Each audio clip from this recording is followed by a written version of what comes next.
Muy buenas tardes, ya casi noches. ¿Cómo están? Bienvenidos nuevamente a esta serie de hombres de la Biblia, denominada, en el cual el día de hoy vamos a tratar a Juan Marcos el Evangelista. Y muy bien, antes de iniciar, voy a encomendar el tiempo a Dios. Querido Padre Celestial, quiero poner este tiempo en tus manos. Quiero rogarte, Señor mío Jesucristo, que tú tomes el control del mismo. Te alabo y glorifico tu nombre y te agradezco, Señor, por la oportunidad de compartir nuevamente tu palabra. Te lo pido en nombre de mi Señor Jesucristo. Amén. Bueno, pues muy buenas tardes, noches a todos. Estamos a punto de iniciar nuevamente este taller de hombres de la Biblia, en donde, como les acabo de comentar, vamos a tratar a un hombre que es muy conocido, que todos hemos escuchado hablar de él, que es Marcos, pero que muy poco sabemos de él, salvo que es el autor de uno de los 4 evangelios, precisamente del evangelio que lleva su nombre. Pero fuera de ello, pues sabemos muy poco de Marcos. Para iniciar, les voy a pedir a todos que por favor tengan su Biblia a la mano y que la abran. Vamos a iniciar buscando el libro de Hechos. Ahorita les voy a mencionar el pasaje, pero vamos a irnos a Hechos capítulo 12, que es donde vamos a iniciar. Y bien, en este momento voy a dar inicio a este hombre de la Biblia que conocemos como Marcos, pero que la Biblia nos dice que realmente se llamaba Juan. Este es su nombre hebreo, pero es más conocido con su nombre romano, que es Marcos. Es básicamente la misma situación que Pablo. Pablo es el nombre romano, Saulo es su nombre hebreo. En el caso de Marcos sucede lo mismo. Juan es su nombre hebreo y Marcos es su nombre romano. Bien, iniciamos diciendo que Marcos es un nombre de la Biblia muy interesante. La escritura no menciona la fecha y el lugar de su nacimiento, por lo que estos datos están envueltos en la leyenda y son por lo tanto inexactos.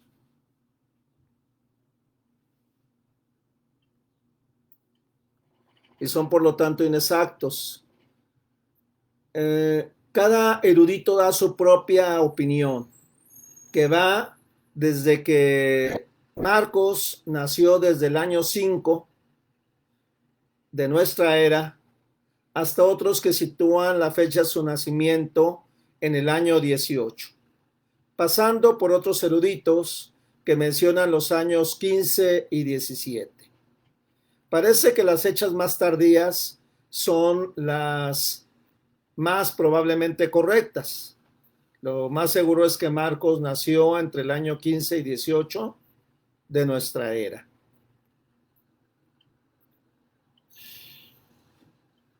Lo mismo sucede con el lugar de su nacimiento.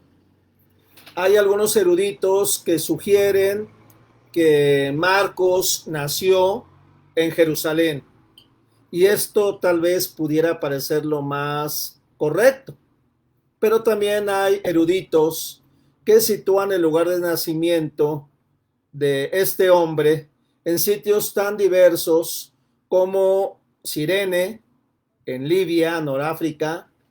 Otros lo sitúan en la isla de Chipre o incluso en la ciudad de Alejandría, en Egipto.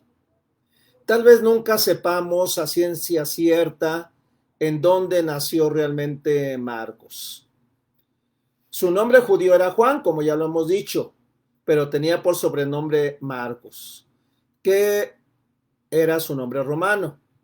La primera vez que las escrituras lo mencionan es en el capítulo 12 del libro de Hechos. Entonces les voy a pedir a todos ustedes que busquen en su Biblia el capítulo 12 y nos vamos a ir a el versículo 2.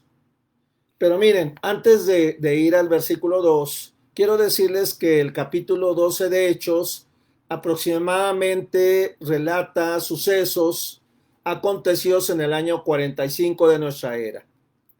El rey que gobernaba Judea en ese entonces era Herodes Agripa I. Este era nieto de Herodes el Grande. Existieron varios reyes que llevan el nombre de Herodes y que son parientes. Herodes el Grande es el iniciador de esta dinastía y Herodes Agripa I es su nieto, es la tercera generación de esta dinastía de los herodianos. Y este Herodes Agripa I era quien gobernaba. Por cierto, es importante comentarles que Herodes el Grande fue el que llevó a cabo la matanza de los niños en Belén en la época del nacimiento de Jesucristo. Bueno, ya para el año 45, su nieto, Herodes Agripa I, era el que gobernaba Judea. Y él inició una persecución en contra de la iglesia, que nos relata precisamente el capítulo 12 de Hechos. ¿Por qué lo hizo? Porque quería ganar el favor de los judíos y tener una buena relación con ellos. Debemos de saber que Herodes no era judío. Herodes pertenecía a una raza denominada los idumeos, era idumeo. Por lo tanto, pues él quería tener una buena relación con los judíos. Y nos relata en el versículo 2 que queriéndose congraciarse con los judíos, prende al apóstol Jacobo o Santiago, que era hermano del apóstol Juan, y lo atrapa y lo ejecuta. Y cuando se da cuenta que esto agrada a los judíos, decide irse sobre el principal líder de los cristianos, de los seguidores de Jesús, que todavía para este momento no se llamaban cristianos, y decide arrestar a Pedro y lo mete en prisión con la intención de ejecutarlo, igual que lo había hecho con el otro de los 12 apóstoles, hermano de Juan, llamado Jacobo Santiago. Para ello, lo mete en prisión bajo custodia de nada menos que 16 soldados romanos.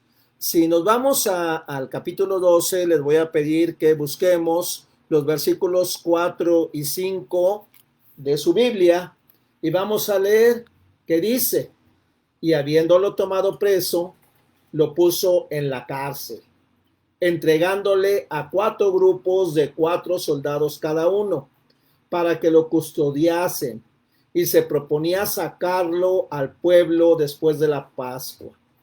Así que Pedro estaba custodiado en la cárcel, pero la iglesia hacía sin cesar oración a Dios por él. Ahora imaginémonos la escena. Pedro dormía entre 2 soldados. Sujeto a ellos, estaba amarrado con cadenas, una mano a un soldado y la otra mano a otro soldado. Y aparte existían otros 14 soldados que lo estaban custodiando en diversas puertas que tenía esta cárcel. Realmente Herodes se tomó mucha precaución para que Pablo no pudiera escapar y pudiera ejecutarlo para congraciarse con los judíos.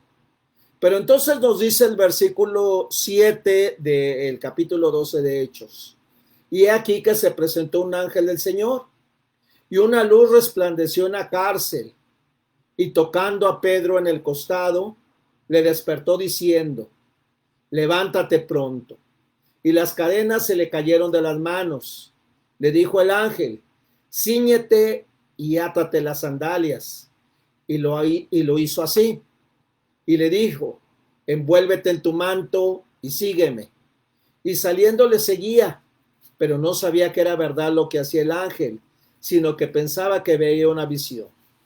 Habiendo pasado la primera y la segunda guardia, llegando a la puerta de hierro que daba a la ciudad, la cual se les abrió por sí misma, y salidos pasaron una calle, y luego el ángel se apartó de él. Y así concluye el verso 10 de este capítulo 12. Pedro se da cuenta de que está solo en la calle, libre. Y sigamos leyendo el versículo 12 del libro de Hechos, capítulo 2.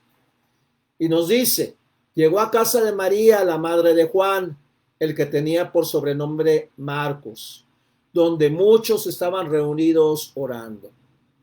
Esta es la primera vez que la Biblia habla de nuestro hombre, y lo hace como una nota de pie de página, incidentalmente, a propósito de la liberación de Pedro, para distinguir a la dueña de la casa de las otras Marías mencionadas en las Escrituras. Es interesante hacer notar que esta es la casa de María, la madre de Marcos. Así conocemos que la mamá de Marcos se llamaba María. De su padre nada se nos dice. Los expertos suponen que ya había muerto. También sabemos que esta casa era un lugar de reunión de los primeros cristianos, porque el capítulo 12 nos dice que un grupo de ellos se había reunido precisamente para orar por la liberación del apóstol, y porque Pedro la conocía bien y la consideraba un lugar seguro para por lo menos ir provisionalmente, mientras decidía el lugar definitivo donde esconderse de sus perseguidores, que deseaban su muerte. Es curioso que cuando Pedro toca y una muchacha llamada Rode va a abrir, no le abre, sino que al darse cuenta que es Pedro, gozosa, comunica este hecho a las demás personas que estaban orando en la casa. Pero estos no le creyeron. Estaban orando por su liberación. Y cuando Dios contesta su oración, salvando milagrosamente a Pedro, no lo creen. Parece que les faltaba fe. Pero, ¿no es esto algo común entre nosotros? De este evento aprendemos que somos seres humanos, faltos de fe. No debe de ser así. No cometamos el mismo error relatado en este pasaje. No fue sino hasta que la insistencia de Pedro para tocar que finalmente le abrieron y se quedaron atónitos. Parece que a Pedro le resultó más fácil salir de prisión, escapar de 16 soldados romanos, armados hasta los dientes y encadenado, que entrar en la casa de sus amigos cristianos.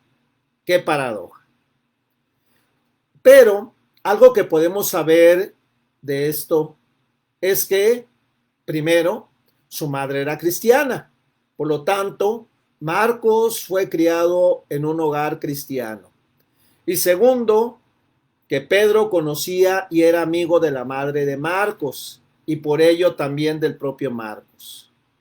Al mismo tiempo que sucede esta escena, leemos que Pablo y Bernabé llegan de Antioquía a Jerusalén para llevar una ofrenda que previamente habían recolectado para proveerles ayuda y que es mencionado en el capítulo 11 de Hechos, en el capítulo anterior.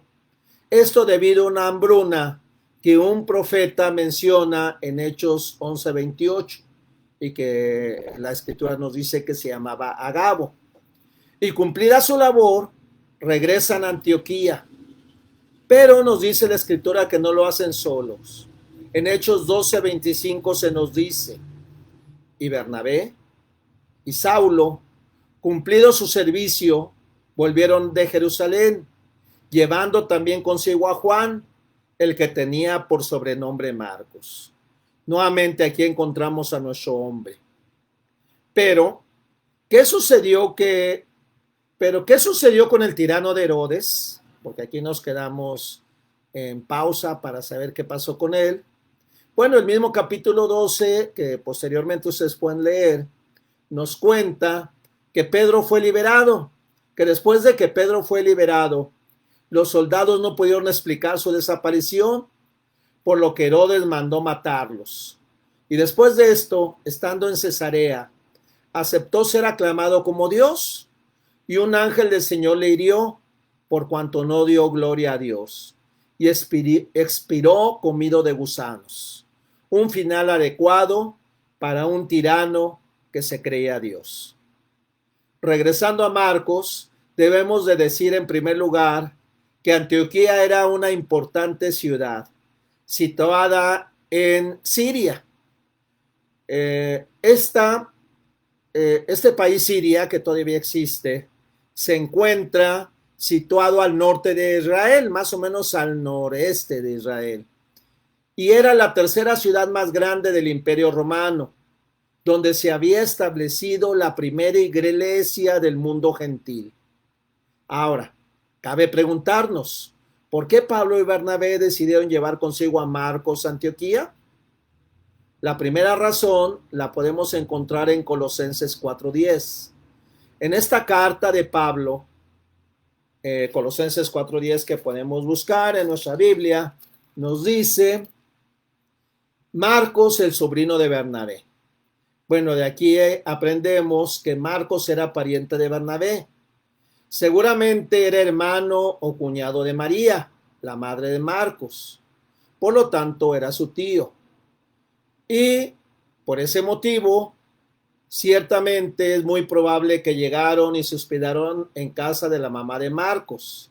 Y de ahí debieron de darse cuenta de la integridad espiritual y la experiencia de Marcos dentro de la iglesia de Jerusalén.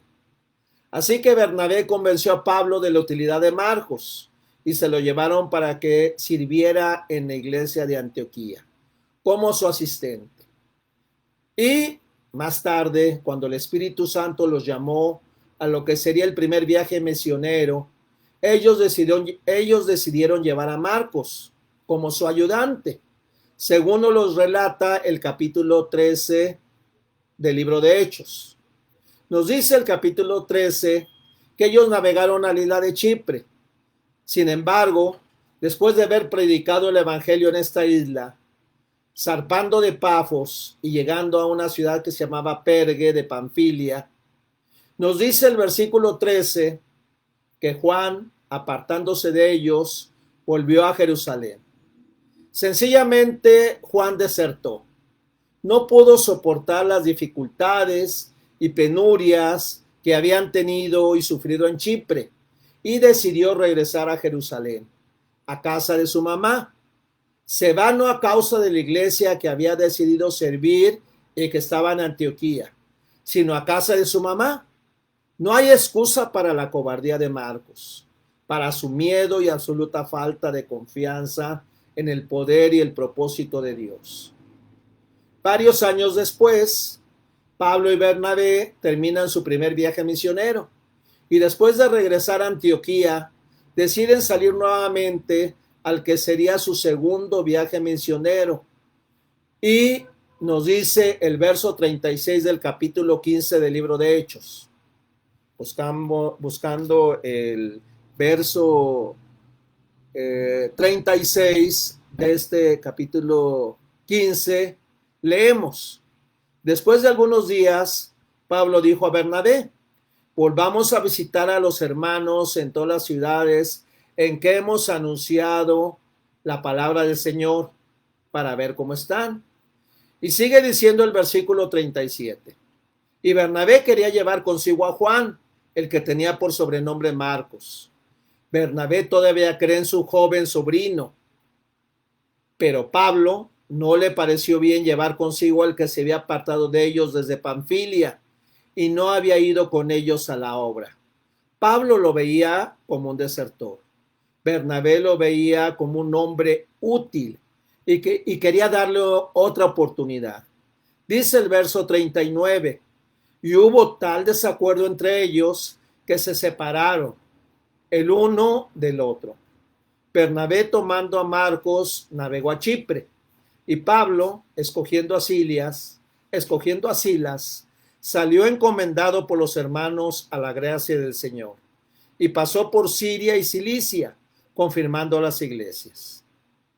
Esto es realmente triste. Los dos grandes apóstoles se separan. Algunos dicen que esto redundó para bien, ya que en lugar de un solo grupo de misioneros, había dos, por lo que podían abarcar mayor territorio para dar a conocer el evangelio. Aquí tenemos el problema. Marcos era un desertor que huyó en medio de la batalla. Bernabé, por otro lado, con el afecto fraternal de un pariente, quería darle otra oportunidad. Y Pablo es fríamente objetivo y rechazó darle otra oportunidad.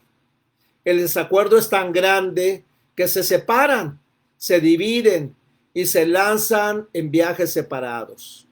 Podemos concluir que la actitud de Pablo es legítima. Su confianza en este hombre joven había sido traicionada y no quiso arriesgarse a que esto volviese a suceder. Marcos había mostrado su falta de valor, su falta de confianza en Dios, su falta de fortaleza.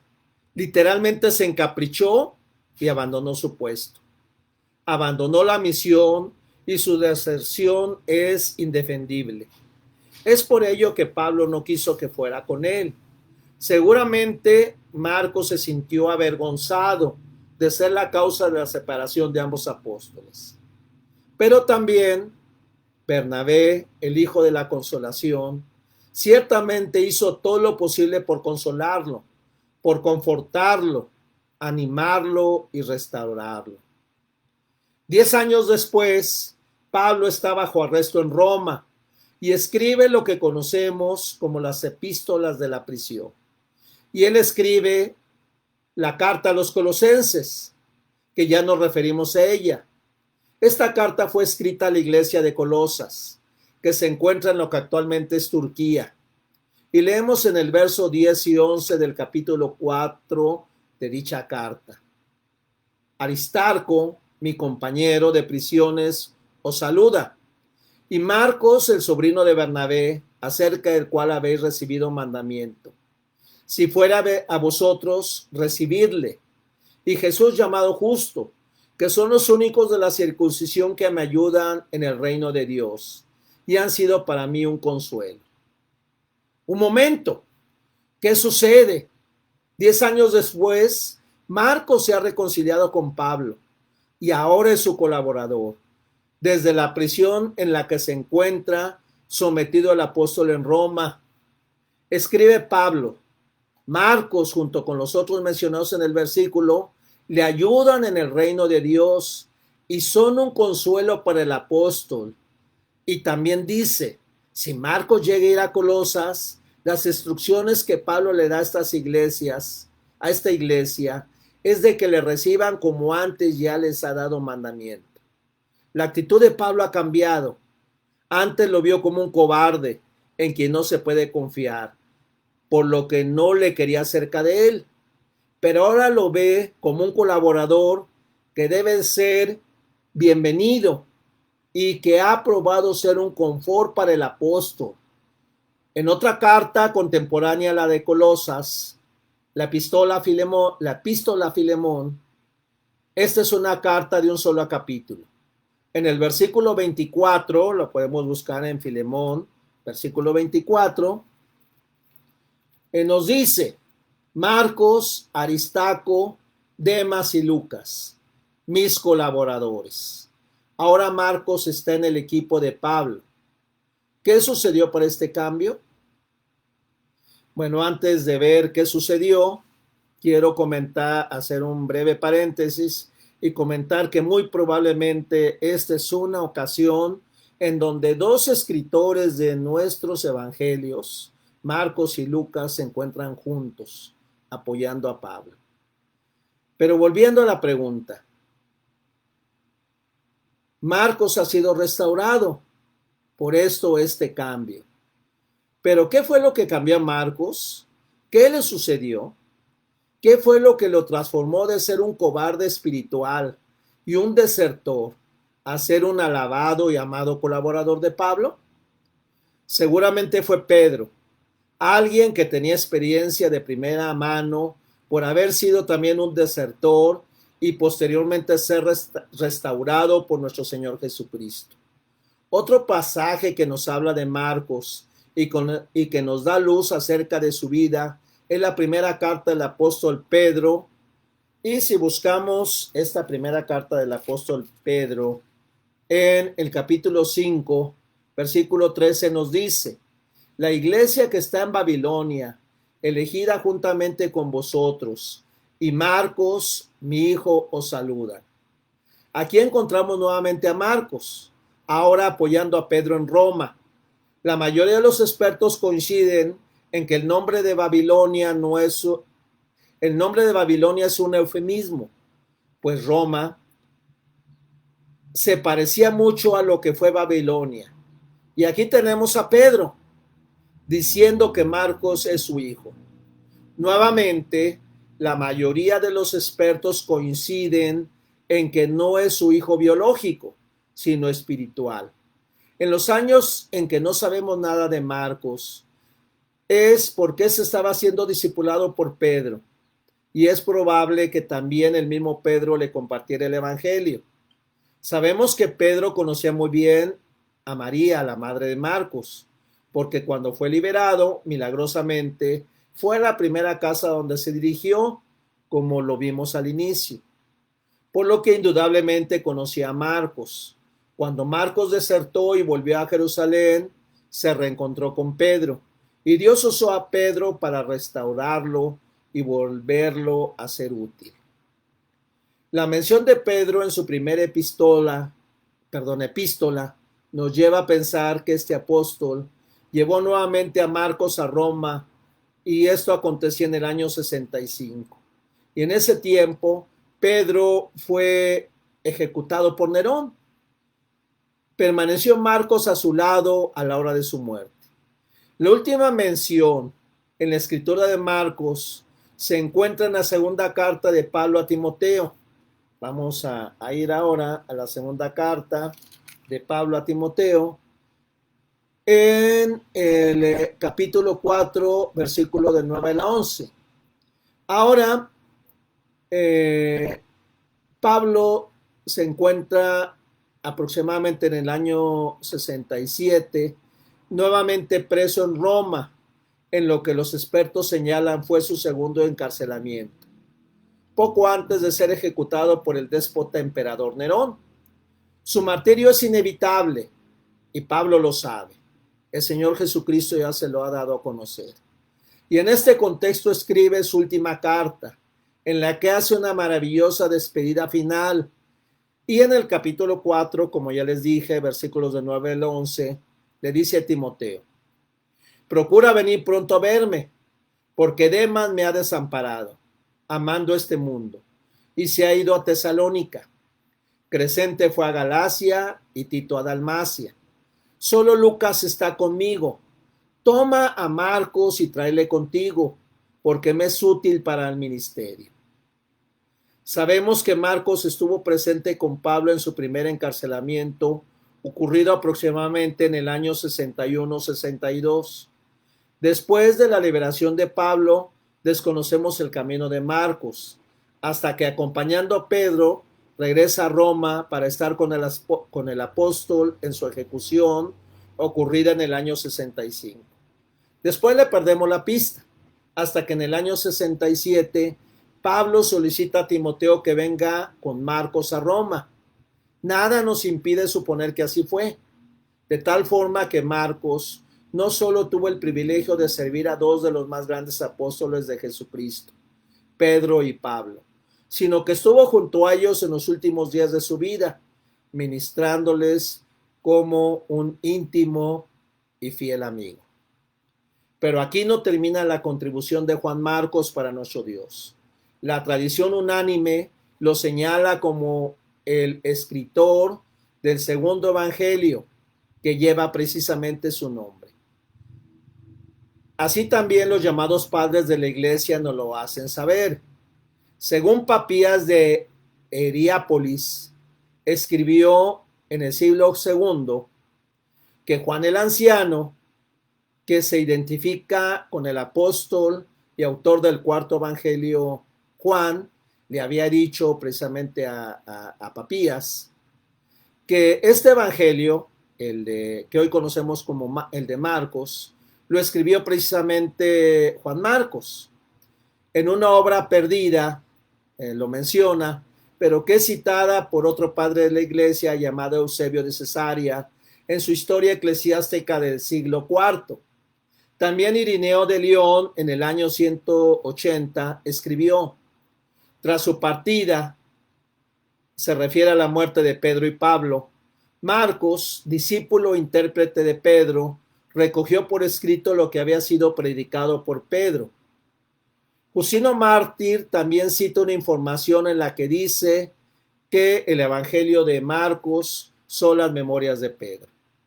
Pero tal vez el argumento más convincente de que fue Marcos el escritor de este evangelio es que no existe otra razón para que los primeros cristianos le hayan atribuido la autoría del mismo a este personaje oscuro como Marcos, que no fue discípulo directo de Jesús. En lugar de haberle atribuido este evangelio a otro de los apóstoles, es el hecho precisamente de que Marcos fue su verdadero autor. Se ha dicho también que Marcos compuso su evangelio en Roma, aunque por supuesto no hay certeza de ello.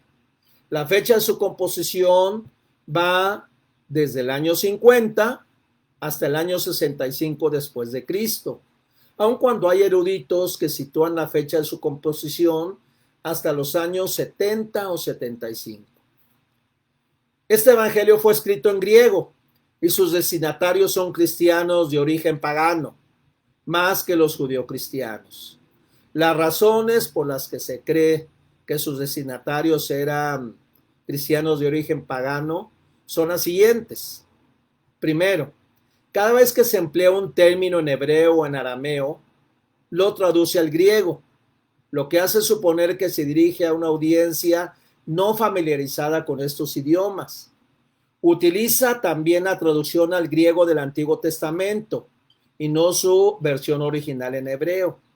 No presta demasiada atención a las cuestiones de la ley mosaica, que no interesa a sus lectores, y sí pone cuidado en explicar las costumbres judías, que sus lectores ignoran, y por ello precisan una explicación. Queda claro que Marcos utilizó como una de sus fuentes principales a Pedro, dada su cercanía y relación. Pero también es cierto que seguramente Marcos tuvo otras fuentes de las que se sirvió para componer su evangelio. Se dice que en ese tiempo circulaban varias historias de Jesús, llamadas pericopas, de las cuales Marcos se dio a la tarea de unificar y escribir coherentemente este diverso material heterogéneo en su evangelio. Existe una teoría que dice que Marcos escribió un protoevangelio en idioma arameo alrededor del año 40, porque en su evangelio da a entender que su público conocía eventos y personajes ocurridos durante la vida y crucifixión de Jesús, por lo que no es necesario explicarlos. Además, recientemente, hallazgos ocurridos en las cuevas de la comunidad de Qumran han encontrado un papiro que data de alrededor del año 40, en la que, según los expertos, contiene una fracción, un fragmento del Evangelio de Marcos. Este papiro está tan deteriorado que ha sido imposible concluir que efectivamente corresponde a una fracción del Evangelio de Marcos, aunque varios expertos coinciden en señalar que así es. Incluso expertos científicos que en forma totalmente imparcial han analizado este papiro, han concluido que efectivamente puede ser que contenga una fracción del Evangelio de Marcos. Esto nos tiene que hacer concluir que o bien Marcos ya había redactado un protoevangelio para este tiempo, o bien se trata de una pericopa, una narración de la vida de Jesús que más tarde le sirvió a Marcos de fuente para su evangelio. También, según esta teoría, nos dice que alrededor del año 45 o 46, encontrándose Marcos en Antioquía, reescribió su evangelio en griego y le añadió explicaciones respecto de costumbres judías, esto para utilizarlo en el primer viaje misionero. Y que finalmente el evangelio original de Marcos, tal y como lo conocemos, lo terminaría de redactar entre los años 60 o 65 en Roma. Lo cierto es que el evangelio de Marcos es el más breve de los cuatro. Contiene solo 16 capítulos. La tradición señala que el primer evangelio en redactarse fue el de Mateo y que Marcos fue el segundo. De ahí su acomodo en nuestras Biblias. Sin embargo, en la actualidad, la mayoría de los expertos opina que Marcos fue el primer evangelio en componerse. Su lenguaje es sencillo, sin figuras literarias. Está más interesado en los actos de Cristo que en sus discursos. Ofrece hechos y narra sus milagros en forma más gráfica que los otros evangelios. Su objetivo es consignar por escrito todos los acontecimientos importantes de la vida de Jesús, para no olvidarlos y guardarlos contra cualquier distorsión o falsificación. Al hacerlo, Marcos nos muestra claramente quién fue el Jesús que vivía en esta tierra y cuán grande es el mensaje del Evangelio.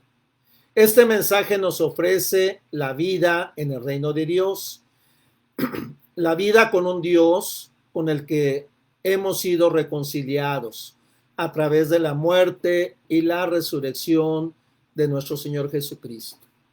Marcos comienza su libro con el Evangelio de Jesucristo y termina con el mandato de predicar este Evangelio en todo el mundo.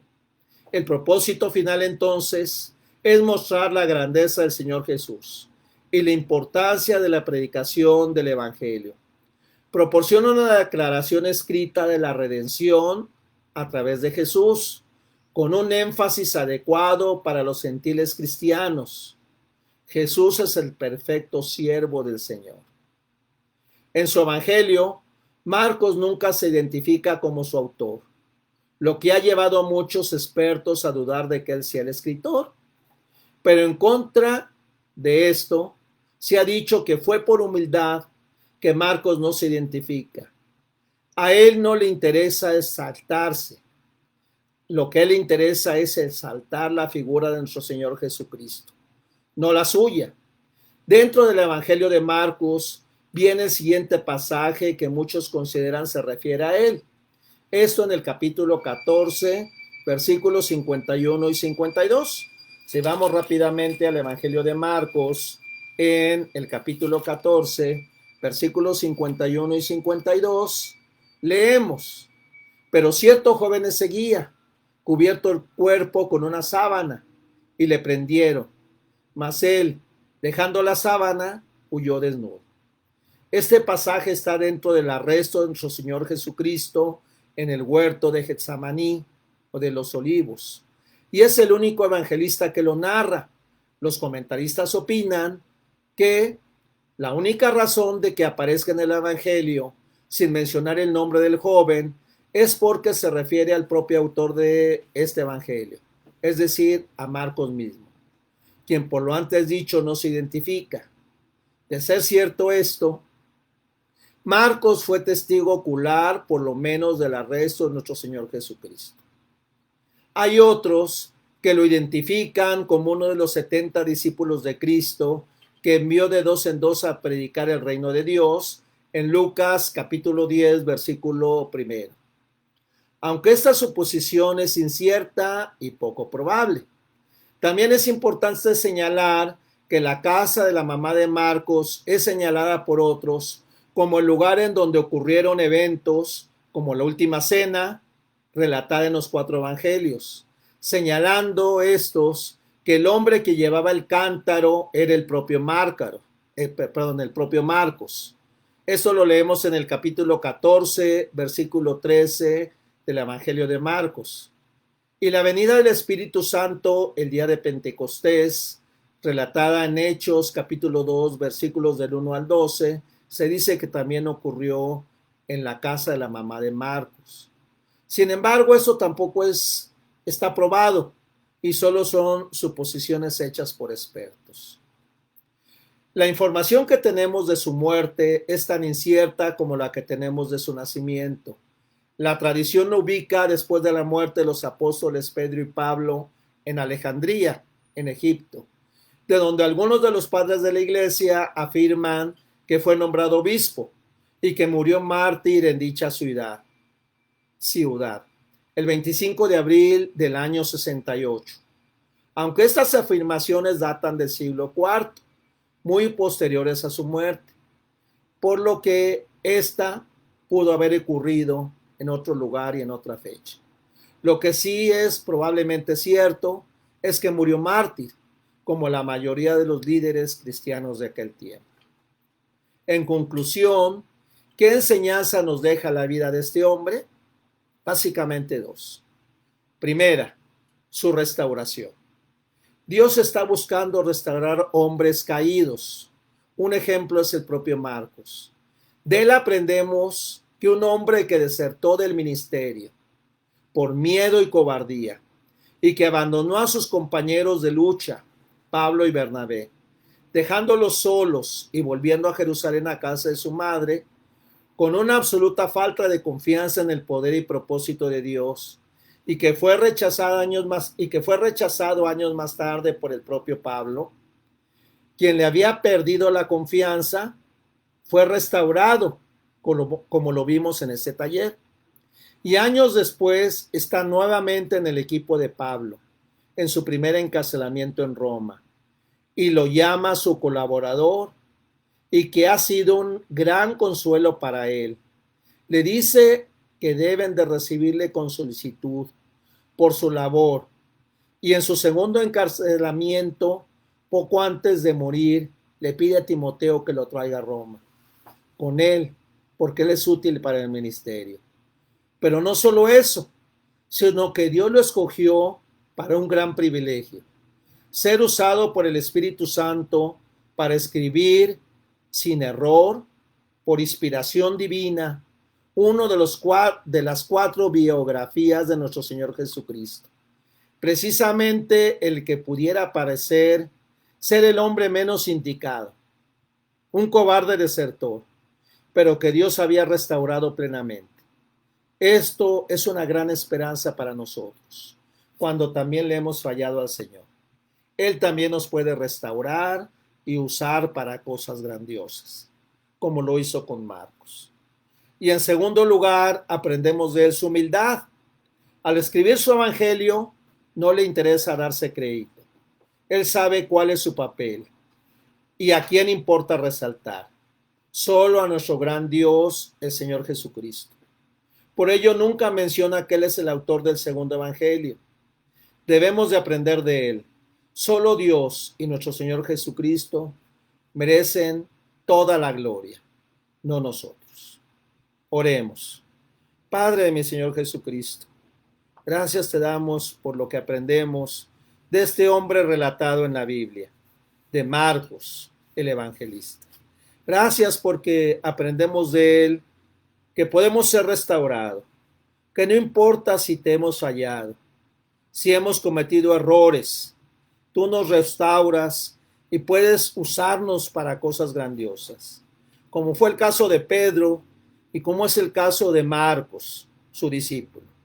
Él también cayó en el error, en la cobardía, en el miedo, en la falta de confianza y la falta de fe. Pero a ti te plació restaurarlo y a ti te plació usarlo para cosas grandiosas. Nada menos que escribir el segundo evangelio.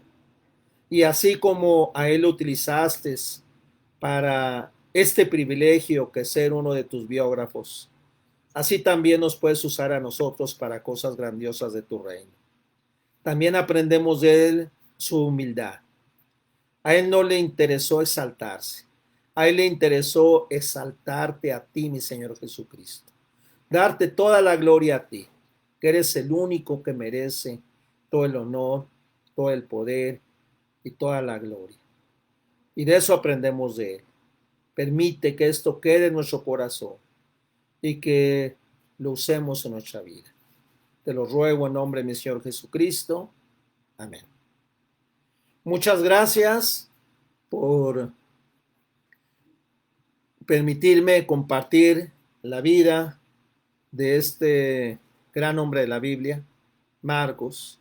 Y con esto damos por terminado este taller, comunicándoles que el próximo hombre de la Biblia que vamos a tratar en este grupo es nada menos que Abraham. Próximamente les indicaré el día en que hablaremos de Abraham. Muchas gracias.